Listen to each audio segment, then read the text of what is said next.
I need to get my wood up.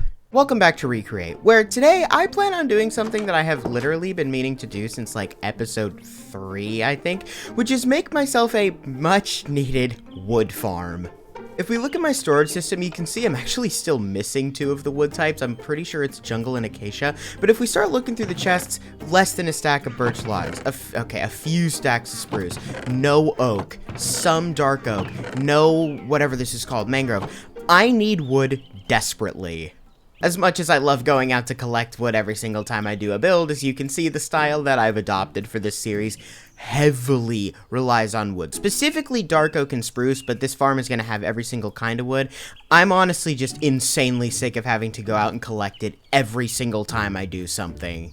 Step 1 of this build is to get myself a bunch of saplings. I think I want to get 4 stacks of each type of sapling, just because that'll give me enough wiggle room to build with, because I'm honestly not 100% sure on the design for this thing yet.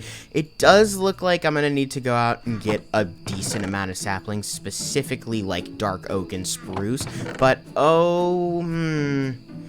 propagules are going to be a humongous pain in the ass to get. I am so not excited for that. It's fine. It doesn't matter too much. I can get them pretty easily, I think. Not exactly sure how possible it is, but I would love to get a crimson and warped section of this farm going. I've just never tried to build a wood farm with those. I've only ever tried the stuff that you can find in the overworld, which I think I'm going to go out and get so that I have the stacks of those, and then we'll figure out the warped and crimson situation. Will it be possible? Probably. I am not 100% sure.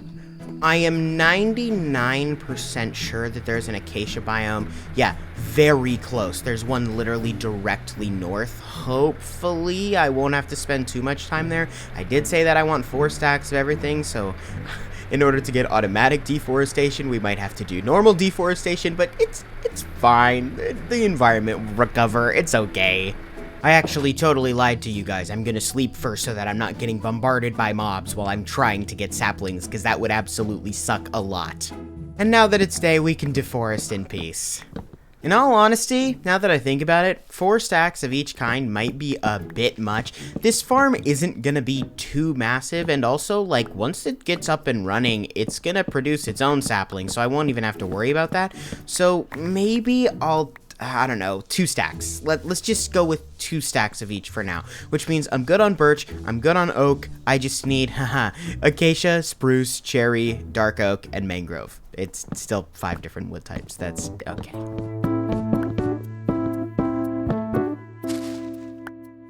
Okay, and as you can see here, we now have 2 stacks of every sapling type. I do not have any of the warped fungus yet, because I want to go into a creative testing world to make sure that I can actually, do that farm in general. I don't want to just go into it blind and hope. So let's hop into a creative mode world and see if I can figure something out in any fashion. I honestly just want unlimited warped and crimson wood.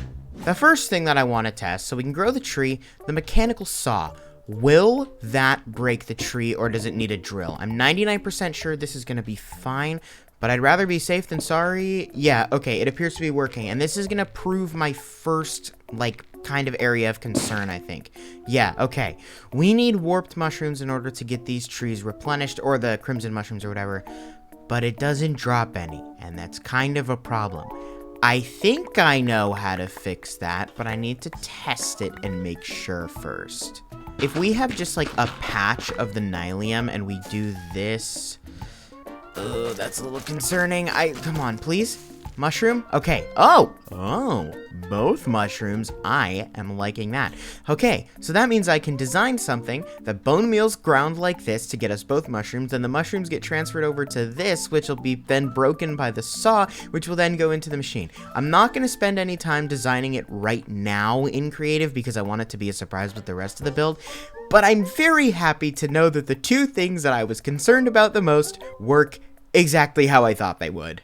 And with that all figured out, it is now almost time to get into this actual build. So if we head over to the other side of my island, you're gonna notice I built a pretty big dirt outline. And that dirt outline is actually for the shape of the farm. If we look on the map, you can see This thing is so big, it did not fit on the island, so it sticks off a bit, which is fine, but the way that I want to remedy this is I'm actually going to extend my island to connect to the mainland on the other side.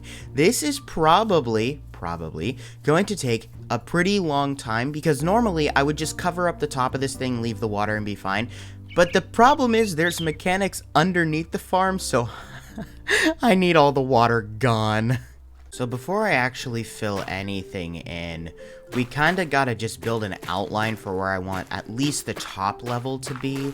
Because I'm not 100% sure how I want this to, like, actually look. Maybe we build a little bit out, you know, just so it, I don't know, I'm so bad at terraining. I always have been. It's kind of something that I've struggled with, and I want to get better at it, so maybe this'll be my, like, way of getting better at it. Who knows? Yeah, I mean, like, I guess that's a good shape for over here, because eventually it's gonna, like, I'm gonna try very hard to replicate the texture of the ground as I go up, just so it still looks naturally generated. The only problem with that, actually, I don't even think there's a problem with that. I just need to, like, figure out how I want this all to go. Maybe I'll fill it in with dirt and just do the top layer as, like, sand, gravel, and clay. I don't know. I need to figure it out as I go. Before we can even do that, we gotta do this on the other side as well, which is gonna be a lot easier because it's a lot smaller of an area. But in all honesty, I think a shape like this actually works perfectly. Even if we look at it on the map, once we get rid of the trees, it'll kind of just cut off here, which will be totally fine. Now comes the not as fun part, which is filling in this this entire area with dirt. In all honesty, the way that I might get around this, because that's going to take a really long time, is there's this very, very strange mechanic with the backpack, where if I put it down in the water, it acts like a sponge. It's very weird, and I don't know why it does it, but it does. So maybe this will be our way to kind of, like, sponge up some of the water, but, like, at the same time, that usually doesn't work for large bodies of water, so I might have to figure something out. Maybe we'll do the sand technique for filling stuff in. I have no idea. I think the best way to start this is going to be to actually fill in the dirt underwater to block off the area that I need to get rid of everything. I don't know how long this is going to take, or if I'm even going to have enough dirt, because I had, like, half a double chest worth, and, like, looking at that now, it's definitely not going to be enough, but we'll kind of just see as we go. I'm kind of just winging this part. Everything else is planned. This is not. Yeah, I mean, this is honestly giving me a good idea of what the shape of at least the top layer is going to be. Reality is, though, I only really need the water gone from underneath the farm, so maybe we kind of just dig out like 3 or 4 blocks underneath the farm and then get rid of the water there and leave everything else, because getting rid of all of this water, because I need the water gone here, getting rid of all this is going to be a huge pain in the ass. I think I'm going to do that, and then we'll do the terraining some other time, because honestly, compared to this, it's probably going to be pretty easy to do that if I don't have to get rid of all the water in that area. Yeah, after blocking this place out with dirt, it feels like a much more reasonable amount of space to get rid of the water. Plus, the water isn't that deep, so hopefully it won't take that long to do. I don't know, though. It could take a while. So as much fun as it's been not at all to clear out this area the normal way, I'm pretty sure if we make ourselves a mechanical pump and then, what is it, a rope pulley? No, a hose pulley. I'm 99% sure that we can just use this, make like a quick connection up to the factory over there, and we can hopefully drain out the area that way, because I really don't want to continue doing this the normal way. It's really not fun at all. Okay, so in theory, if we place this mechanical pump in a way that actually connects to this thing, please, have it pulling out, and then we have the pulley going into this thing, it should, in theory, start removing the water. How activate? I don't know how to activate this thing. Okay, so I guess all I need to do is crank it down, and then once it gets into the water, it's kind of... No! No, that's wrong! No! That's not what I want! I thought it was just gonna shoot it out. God... Dang it, my plans, they never work! Okay, so I think I just figured out a very, very dumb solution to what's going on right now. Will it work? I don't know, honestly. Every single time it picks up one block of water, if I put this here, it pulls out another block. But it's not draining anything. This is... Wait a minute. No way, no way, no way, no way. Oh my god, I think it is draining. I think that's what this is. Okay. Oh, this is gonna suck. A lot. Damn. I really thought I was being smart with this one. Kinda mad now. I genuinely don't know how I'm gonna do this now because, like, okay. I can do it the normal way. The normal way is so boring. What's crazy is as I was about to go make some fluid tanks, Pail of Pears got online and presented me with the brilliant idea of using a piston on a clock. This is going to work, so we will be back once I have fully drained that area. Done. And as you can see as I fill in the dirt surrounding it, we have completely drained the area that we are going to have the farm being built in. Honestly, it took a lot longer than I thought it would, and as you saw in the time lapse, I definitely had to resort to some, like, normal ways of draining. The fluid pump kind of helped a little bit, but it was pretty slow, so I did my own methods to, like, move it along quicker, which worked perfectly fine.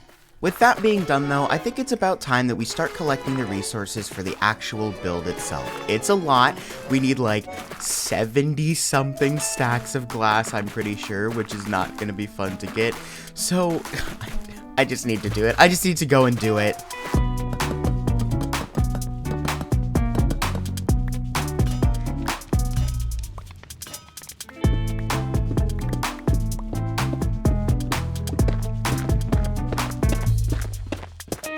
And as you can see here, we have completed the entire checklist of materials, and there was so many, in fact, that I had to put them into an item vault next to the schematic cannon. I've never had to do this before, but I've also never had a build that had 79 stacks of glass. I don't want to do that again. After gathering all the resources, though, when I was off for the night, Zeroshi came and left me a little bit of a present, and I know it was Zeroshi because nobody else would name something Haley Welsh and leave it at my base. So I think we should go deliver his present back to him. I don't really want it, so I'm gonna return it to the sender. Okay, so I think. Oh, hello, Theo. I think we'll leave. Oh, no. We're not sleeping in Zeroshi's bed. We're giving him a new friend, and then we leave. I don't... Oh, go! Speed up, please! Oh, my God! Okay. Oh, holy terrible. Okay. Let's get out of here. Okay. He has a friend. We're fine. With Haley Welsh returned home, I think it's about time we let our schematic cannon do its thing and finally build the tree farm. I am so excited for you guys to see this thing, so without further ado, let's just jump right on into it.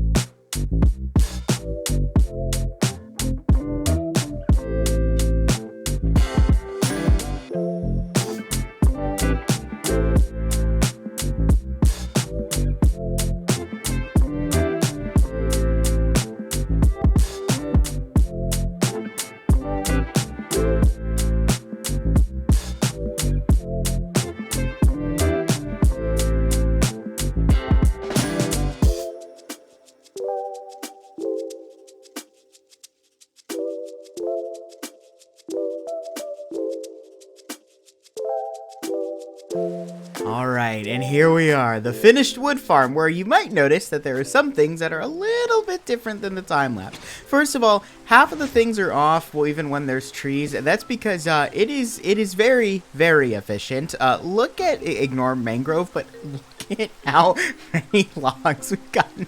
This is from an hour. 1 hour, almost 15,000 cherry logs. This thing is insane. For the time being, the only farms I'm going to keep on are going to be the spruce wood and the 2 netherwood farms, because I forgot to take into account the fact that trees grow insanely fast on this server because of nostalgia tweaks, and because of that, I had to spend 6 hours figuring out how to make sure this thing didn't get clogged. It was not fun at all. Despite all the pain, I think the sheer amount of wood that this farm produces made it entirely worth it. I am never going to have to go mine another tree ever again. Maybe mangrove, but I don't really care about that one, so it's fine. The last thing that I need to do is need to connect this thing up to the path with everything else, and then it'll be completely integrated into my island. Alright, and with that path fully connected up, the tree farm is 100% done. This thing is so big. It gives us so much wood, and I so very much never want to have to do anything related to it ever again.